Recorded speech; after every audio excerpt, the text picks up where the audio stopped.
So I've been working for Manx Care for, nearly about 20 years now, off and on. I'm middle-aged, so in terms of getting trained, the option to go off island wasn't for me because I have a house and a mortgage, bills to pay. So this almost felt like a bit of a dream come true, being able to study on island, not have to go off island to get to classes. It was, it just felt like it came about at the right time, and it was a great way for people who maybe didn't want to follow it, nursing, to get into sort of a therapeutic role. Elisha, was a similar scenario for you? Did you look at off-island options first? Yeah, so I've actually completed a master's degree in psychology, and at that time I was quite 50-50 on whether to stay on island or whether to leave, because I am quite settled on the Isle of Man. And there wasn't really much funding available to stay on the Isle of Man, so I kind of had to leave. Whereas with Brighter Teaching, I could, similar to what you said, I've got a house, got mortgage, dog, married, quite settled here. So it just kind of fit in with the life I want to live on the Isle of Man. So what has this course entailed then? How long have you been doing it for now? So we are about halfway through our second year. It's a lot of work. It's a lot of self-study. There's a lot. This month alone, we've done training working with. I've done training work with some autistic clients. We've done emotional freedom technique training. We've also done attachment theory, family therapy, and we've done critical incident reporting, and that's just last month. Along with then we've got placements and. Yeah, it's a whirlwind. It's busy. We've both got full-time jobs as well, but it does feel like it's such a good opportunity to be able to stay, to work and to do your qualifications.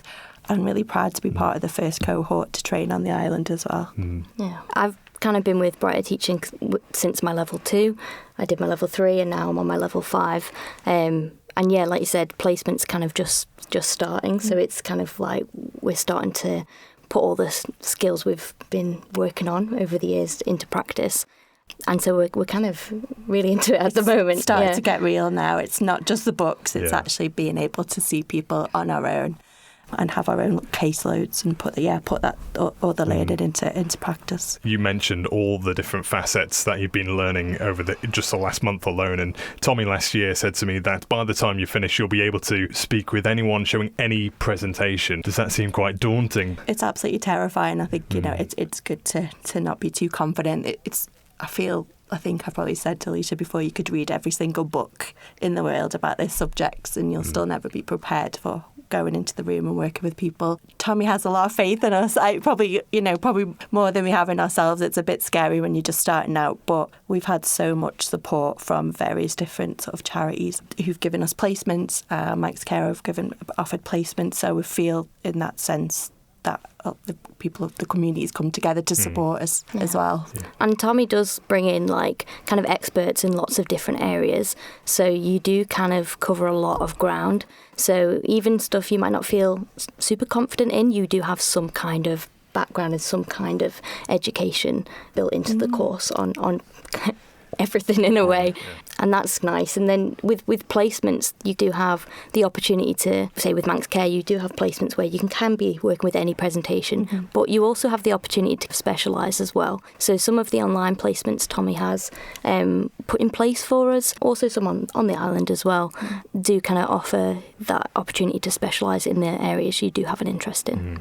And what would this mean for the Isle of Man? Like you were saying, Susie, you've been working with Manx Care for, was it 20 years, you said? I don't even want to think about that. It's been a long time, but, I love working there. But in terms of being able to move up to qualified and get a professional registration, I think the other option, would be to do, we've got a great nurse training programme over here, but I'm terrified of needles, so that, I'm working on it. It wasn't an option.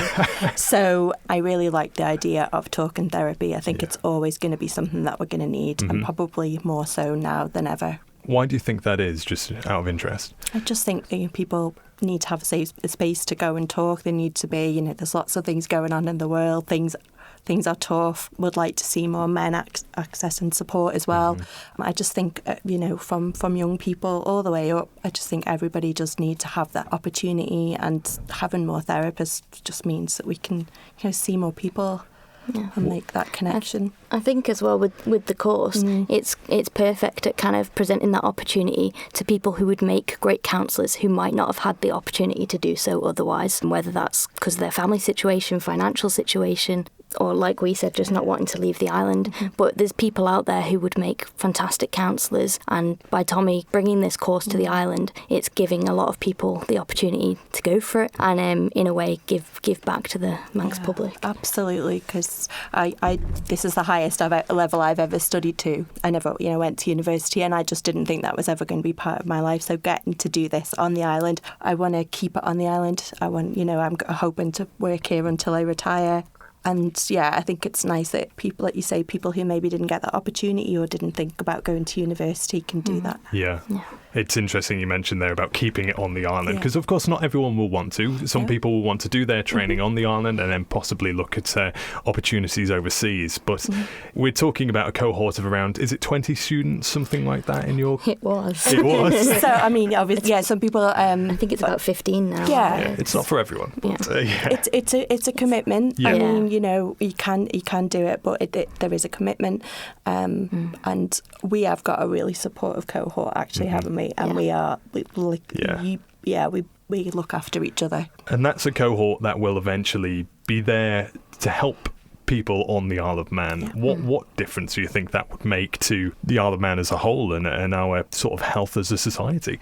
I think the talking therapy is really important. I think, humans kind of need each other, don't they, just to have that conversation with and have someone to talk to. Using the skills already, I think when I've gone into placements, I haven't maybe believed that it works. Sometimes I'm thinking, oh my goodness, but you can see just having those conversations with people and helping them to explore. We can't fix, but we can help them to explore, and you can see how powerful that is. Have you witnessed that fix happening in real time, as it were? Have you witnessed the value of counselling? I guess the idea with the counselling is that they fix themselves, and the idea is you help them to explore that. They are the leader of their own destiny. We would think of self-actualization, we would say, Mr. Carl Rogers, but everyone's got the chance to grow. Everyone wants to grow into a best version of themselves, and I think you can see how powerful it is. And just, sometimes you don't even have to say anything. People just need a place to talk, and that's really powerful. Yeah. So what are both of your aspirations then? Once you get to the end of this course, what would the ideal be? So I'm on placement with Manx Care at the moment, and that's something I'd like to continue in. So if they want to give me a job, that would be great. But I'm doing some online placements as well, which are reaching out to a community that I have a special interest in. That's something I'd quite like to keep up, or maybe bring that skill set back to the island and investigate here. But I would really like to be working in Manx Care and kind of giving back to the community in any way I can. I feel like a bit of old furniture at Manx Care now, so I think it would be lovely. My background's working with young people, and I would love to carry on doing that. In my placements, I've worked with adults, which was really scary for me. A lot of people would think it would be the other way around, but I'd definitely like to carry on working on the island for Manx Care, if that's a possibility. That'd be great. The course does kind of set you up to open a private business, but I don't have a very good head for things like that. I work with a multidisciplinary team, and that's been amazing. So get to learn a lot from them. So my plan: stay on the island and work up, and work for the You're right though. It does set you up to open your own business if you want, and there is a lot of support there. Tommy's done it many times, and he's helped lots of students do it in the past. So I think for a lot of people who want to go in that direction and maybe specialise in areas that are interesting to them, the opportunity is absolutely there for them to do that. Because there will be niche areas of counselling as well that have probably never been covered on the Isle of Man before. Yeah, that's true. I think there is some things that we're learning about. There's lots of different really interesting things like pet grief, and there's lots of different things that maybe haven't been covered because we haven't had the funds in place, but we're doing lots of different types of like types of areas, CBT, psychodynamic, person-centred, Gestalt. So and I think there's certainly, you can see that people want to specialise in different areas. I personally would like to work with people who have developmental disorders. I think that's something I'd like to look at, and I'm going to do my research project around that. So hopefully that's something, and I think, that's, I think there's some stuff in Tynwald there's some bits and pieces in Tynwald going on, so that would be probably what I would like to do, specialise in. Yeah. What about you? Yeah, I kind of entered the course thinking I only kind of wanted to work with young people. I've got a lot of background in education, and I always saw myself working with young people. But I think even just throughout the past year, throughout the skills, throughout placement, I've gained confidence working with adults and older people. And you have an idea going into it, and your mind's totally expanded by the end. So I do feel like I'm a bit more open-minded about where things might go in the future now. Yeah. What would you say to anyone who's considering taking on the brighter teaching pathway then? Do it. Absolutely do it. It's been, it's definitely, for me, it's just been something that, I've probably waited for it in some way or another for a long time, hoping that this would, opportunity like this would come along. So to me, it feels a bit like, it's too good to be true in a way, but it isn't. It's fantastic, and there's plenty of work to do, but it is worth it. It feels worth it, and it's gone really fast as well, hasn't it? In terms of it's a bit scary to think, well, going to be qualified soon. I'd reiterate that. If you feel like it's something you want to pursue, go for it, because the course is very accessible. That's one thing I really like about the course. You don't necessarily have to have, a great background in mental health. It kind of gives you the building blocks from the word go. And so if you've got that interest and you feel like as a person you've got them qualities, then you'll be supported on the course for sure. And you can come and have a chat to Tommy. Tommy's really accessible, and he does some information evenings about people and gives you sort of a realistic expectation of funds, fees, times, and things like that, which I think are and important. It's all out of the Roundhouse at Braddon, is that right? Yeah, face-to-face. I think is it 80% of the course is face-to-face, and then we do online as well. So, but up at Braddon. Yeah.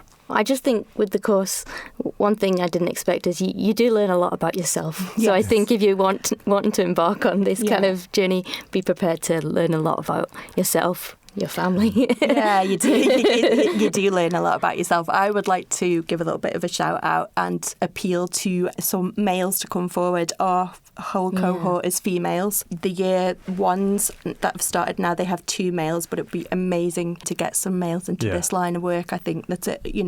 Now more than ever, it would be great to have some guys come and because you mentioned about people taking on their own sort of specialities, going down certain routes. Do you think males might, necessarily provide an area that is underserved on the island? So, I think definitely. I think it's just we need to have that representation as well, and it would be great to have like a little bit of diversity on the course, have more males. 100%. I'd like to give a shout out. And again, like Elisha said, you don't have to have a massive background in mental health. You can come and have a chat about it. And I know they're doing some great work on the island with male charities, so that would be something that would be a great sort of link, wouldn't it?